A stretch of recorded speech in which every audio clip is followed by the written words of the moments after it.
to the channel. Today I want to bring to you this patch inspired by the Radiohead song Burn the Witch. In this series I try to deep dive in one sound design from a whole arrangement, and if you have been following this channel, I've been in this pursuit of synthesizing sounds of the throat, vowels, and today's exercise is not different. I was really looking into this lead sound from the Radiohead song,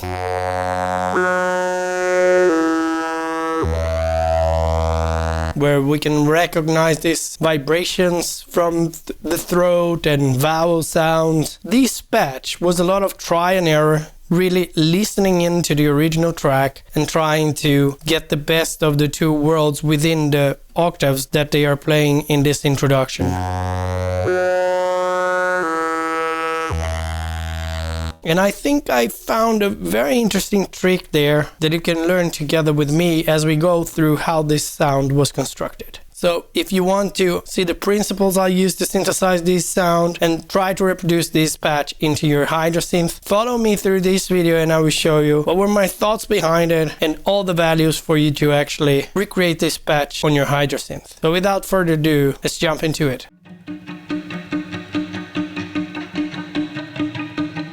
For those of you out there fans of Radiohead, you know that Johnny is actually an educated orchestral composer. And for this song, his string arrangement is also very special, and it carries the biggest emotional content of this song, that tension around burning the witches and so on. And just to put it a little bit in context, I try to play a little bit of the strings in the introduction, but the best I could do was just to play the staccato notes, and I'm really horrible with the bow techniques. But the reason I'm bringing this to you is because after recording the bass track to build this patch, I couldn't get the tuning of the Hydrasynth quite right with the orchestral instruments. And this was when, within try and error here, I actually realized that it might have been that for this song, Radiohead is tuning their instruments in 432 Hz. So I know that this goes maybe too much on the nitty-gritties of the song, but I don't doubt that Johnny would have done such a thing for a Radiohead song. And the way for you to do this in your Hydrasynth is actually to go to your system setup and change the tuning value here from the 440, the frequency for the traditional A tuning. You go back into the mythical 422 Hz for this song. So don't forget to tune this back again when you leave this song aside, otherwise all your other patches will be slightly out of tune.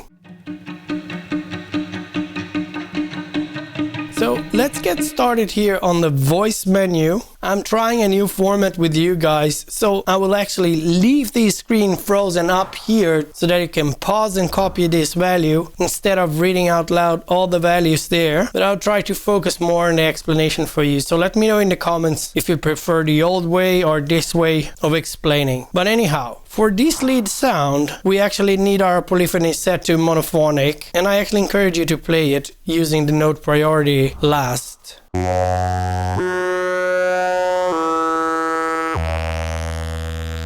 Because you'll see here in the voicing that I've used other modes of playing to make this patch more playable and interesting for you. Anyways, what I did here on the voice menu was to set the polyphony to monophonic, and I'm using analog FL, random phase on, and the warm mode on, all to mimic this warm feeling of an analog synthesizer, because most likely Radiohead has synthesized this song's sound in one of their prophets. So now if we jump into page 2, the other thing that I've changed here was to actually include the glide, and I set the glide time there to 10, so that when you're using the monophonic note priorities, you can have this glide when you are transitioning from an octave note here.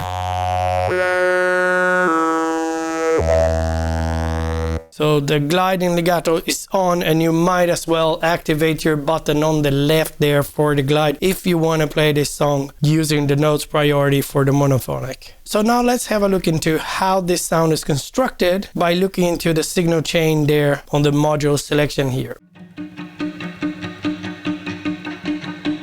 This sound design is very simple. We can look here into the mixer and you'll see that I'm only using oscillator 1 as my sound source. So let's have a look into oscillator 1. Oscillator 1 is a sawtooth single wave. And the reason why I'm using the sawtooth here is because I want to have the most harmonics out of my sound source, so that I could play around with resonance to emphasize specific harmonics of the harmonic series to get this singing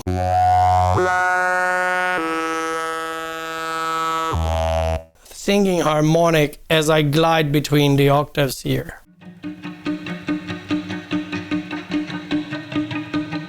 And talking about harmonics and continuing into our signal chain there, if I now go into Mutant 1, I'm actually using the harmonic mode. I normally say that all these patch ideas can be reproduced into any systems, but I must confess that this time I have used a few tricks up on the sleeve that you most likely only find in Hydrasynth. But I can tell you what was my thought behind it so that you can use the tools at your disposal into your system. What this harmonic mutant does basically is to emphasize one specific frequency into my sawtooth, one of its natural harmonies. And again, for this sound, I would be very precious with the decimals here, because it was all about fine-tuning the sweet spots of all these harmonics I wanted to play. I will explain a little bit more about the soft spots there when we get into the filters. But now let's continue into the signal chain here to Mutant 2. That's the second trick that I'm using from Hydrasynth only here, which is the possibility to modulate pulse width even if you are not using a square wave. So the Hydrasynth allows you to actually create this, but the reason I've introduced this mutant into my signal chain is to actually create more movement when I'm in the sustain phase of my note.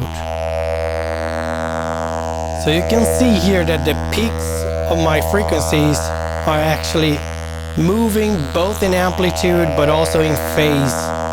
And one of the modulations that is responsible for this is this pulse width modulation. But you can see here that the depth is quite low and the dry wet is also low. And the ratio, when you fine tune it, is where you can actually emphasize one or another harmony that is oscillating while in the sustain phase. So some ideas you can use in other systems. You could even use two oscillators slightly detuned to get a similar vibration or phase oscillation there. And you will see further down into the chain some effects you might use to achieve a similar result.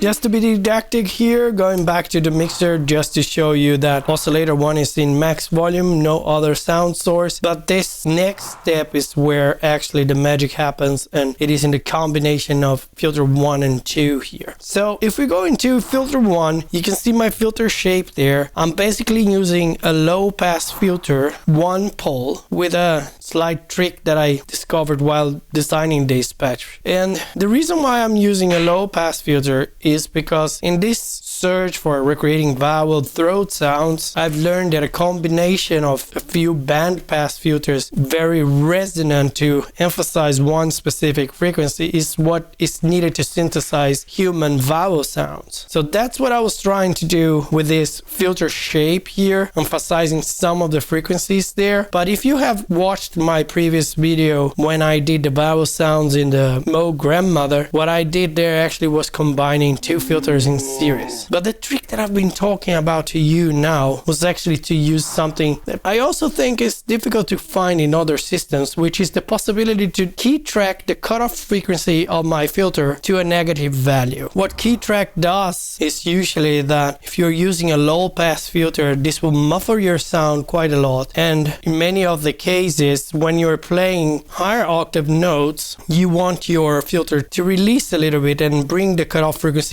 up. And you'll find positive relations to basically open up your filter the higher you go on your notes. But the thing with this sound here was that I really focused on fine-tuning the lower note in my spectrum to get that throat vibration. But when I was playing the higher notes, I was actually getting a very unpleasant sound due to the frequencies I have chosen to emphasize with the resonance. And you can see here that the resonance is cranked pretty high up. So in order to balance that almost painful sound that I was getting on the higher notes, what I realized was that I could actually key track my filter cutoff frequency to the opposite, meaning the higher I go, the more I close my low pass filter. And by fine-tuning this value, I actually got to a pleasant note in the higher note of my song, as well as in my lower note.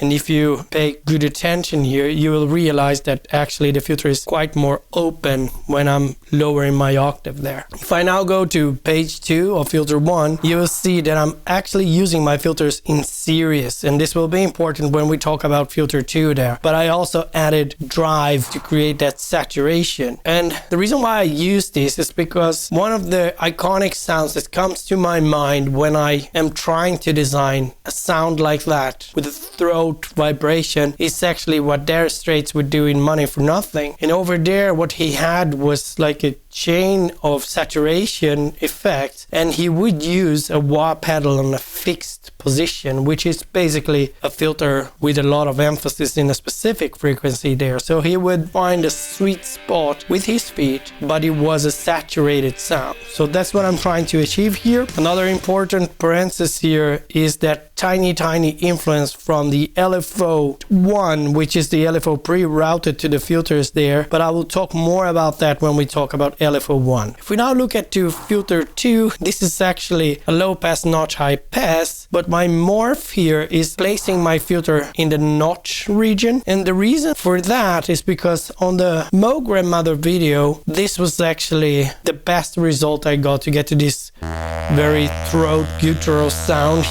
was to combine my filters to produce a notch filter. I was combining both high pass and low pass filters in an asymmetric pole there, because that's what the Grandmother offers. But that's what I'm saying. Try to use this knowledge from these ideas here into your platform, because those tricks might not be the same that you will pull off. But if you have other modules or something that you can combine, you can probably try out and reproduce similar ideas. So here in filter 2, you can see that I pull up the same trick to set key track around 40% negative, again to try to mask the high frequencies of the higher notes of the song that I was playing. And I was literally fine-tuning the cutoff frequency and resonance to get a pleasant sound both in the F sharp here and down into the B.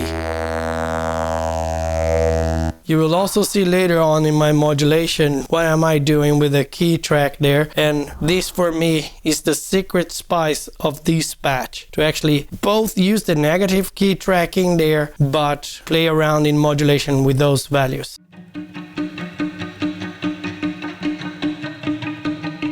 And talking about modulation, if I follow the signal chain there, LFO1 is pre-routed to my filters. No influence of LFO1 in filter 2, but let's have a look what is LFO1 and how it influences filter 1. So LFO1 is a sine wave to a very high rate and also high level there that is triggered every time I press a note. And what basically this LFO is doing is slightly shifting my cutoff frequency for filter 1. So again, when I am in the sustained phase of my notes, you hear this movement,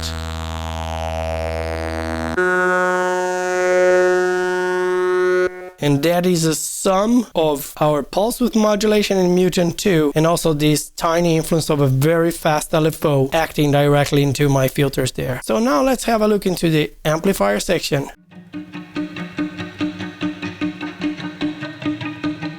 The important thing here in the amplifier, more than its level for the sake of reproducing the patch in your Hydra, is the influence of the pre-routed envelope 2 here. So my envelope for the amplifier volume, it's a very fast attack, full sustain and no release, and that's what will give us this fast crescendo of the note whenever I trigger a note in the keyboard.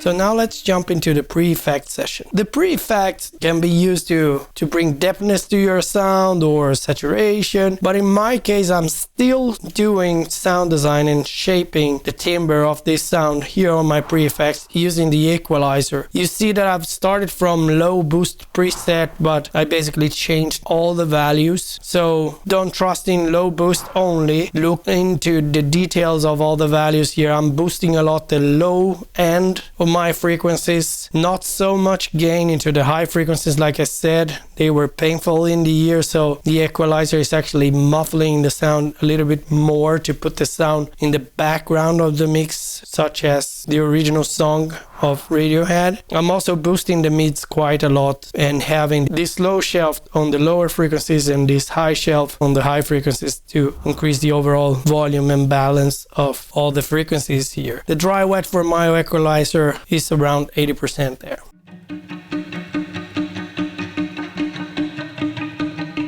So I talked a little bit about the mix and where the original sound design was placed in the mix, and this was quite far back. And in order to help give this illusion that the instrument is in the back, I'm actually using reverb here, and the darkest reverb from Hydrasynth, the cloud reverb. So if you have choices there, try to use a reverb that will actually muffle your sound, and reverb will give this impression that the sound source is coming from far away. So really pulling the instrument back into the mix. So that's the main function of my reverb here.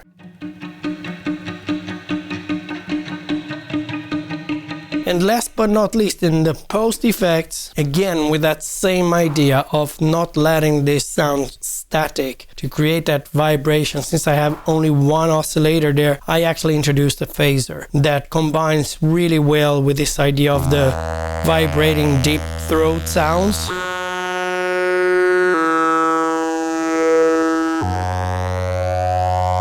And the main objective here is also to create that little movement in the sustain phase.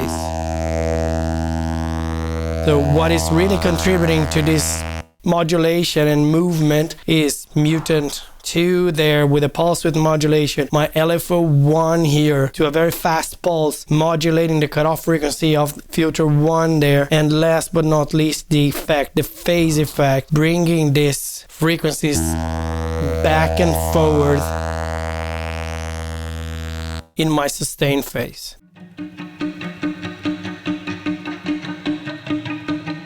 But that's not all for this sound. I told you a big part of it is how you play, the playability, and how we cross modulate here. So let's have a look into the mod matrix. The first thing that I try to bring here in the mod matrix is that in the original song you will see much more movement on the cutoff frequency of the filter. I don't know if they're modulating it by hand or with a foot switch or any type of modulation there, but to create even more dynamics, what I'm doing is actually routing poly aftertouch to the cutoff frequency of filter 1. So the harder I press the notes here on my keyboard, the more open the filter will be. Let's have a listen.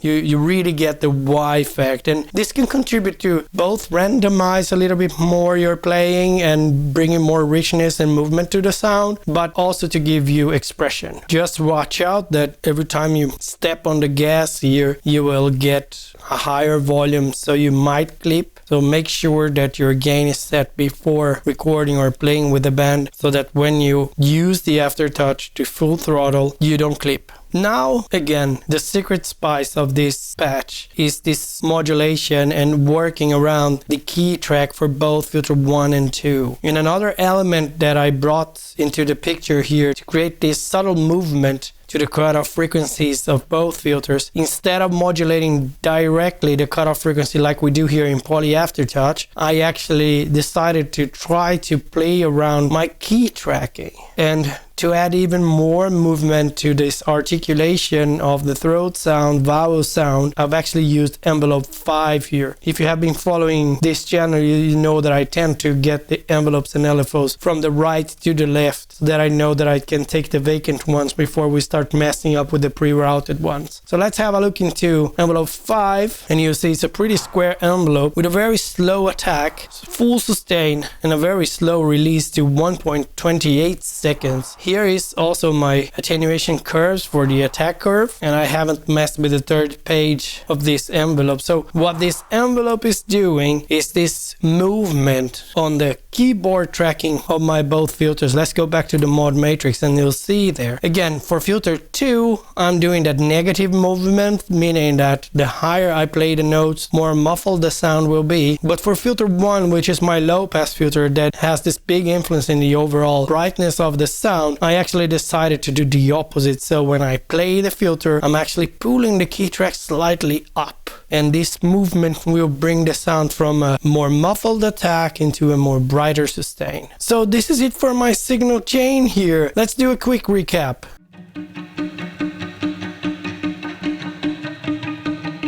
This is a very simple sound, but I had to go into the deep details of the system setup there to tune my instrument to 432 Hz to sound just like the stringers arrangement. Remember to move this back when you're done playing the song. In the voice menu, we have set this to a monophonic sound. We have set glide, so I get this movement of my harmonics here when jumping between octaves. But this is a very simple sound with only one sound source, oscillator 1, which is been modulated by Mutant 1, emphasizing some harmonies that I wanted to create the throat sound. Mutant 2 is post width modulation that I'm applying to actually my sawtooth wave from oscillator 1. That is one of the tricks you can pull out from the Hydrasynth. Then this go into my filters connectors into series low pass filter for filter 1, emphasizing specific frequencies there to create a timbre. And we start with a secret sauce there, which is using the negative key tracking to actually